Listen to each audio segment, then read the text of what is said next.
Hello, today we will be looking at a topic called simplifying radicals. So as you may know, there are several numbers that are called perfect squares. These numbers, such as 16 or 64, when you take their square root, they will result in a clean integer. In these cases, 4 and 8. And if you go in reverse and perform a square on these integers, you will result back in the perfect square. 4 squared equals 16, and 8 squared equals 64. Other examples include 81, which will result in 9 when you take the square root, and 100, which will result in 10. However, there are several exceptions to this perfect square rule, and many of the numbers which you will encounter while seeing radicals in math problems will not result in clean integers when you take their root. Examples of these include any prime number and numbers such as 15 or 21. These numbers, these integers, when you take their root, will not result in a clean integer as the answer, and typically you will leave this with the radical in the problem without simplifying it, unless you're seeking a decimal answer. And the same goes for numbers such as 21 or other prime numbers.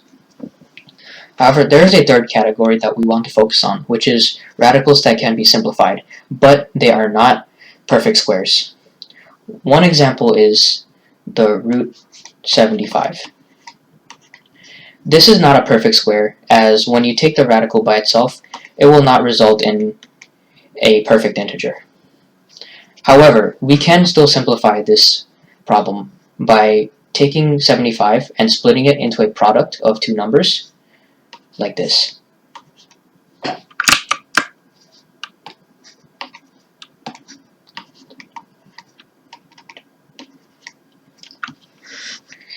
Here we have the root of 25 times 3, where 25 times 3 equals 7. 25 is a perfect square, whereas 3 is not. Now, we can simplify this radical by taking the square root of 25 alone and taking it out of the radical, which becomes 5 times the square root of 3. Now we leave 3 as a square root this way because 3 is not a perfect square, and it will stay inside the radical unless we want a decimal answer. There are several such examples of this. Another one is root 32. We can split up root 32 into 16 times 2, where 16 is the perfect square.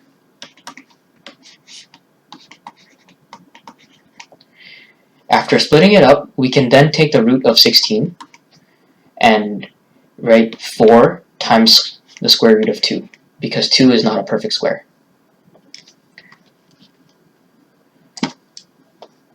Yet another example is the root of 28, which we can split up into the root of 4 times 7, where 4 is the perfect square.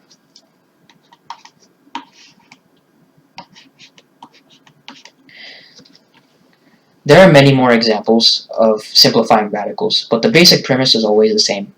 You can split up a number into several different products, combinations of products, and if there is any combination of products where one or more of the numbers are perfect squares, you can take the square root of that product and take it out of the radical to simplify it.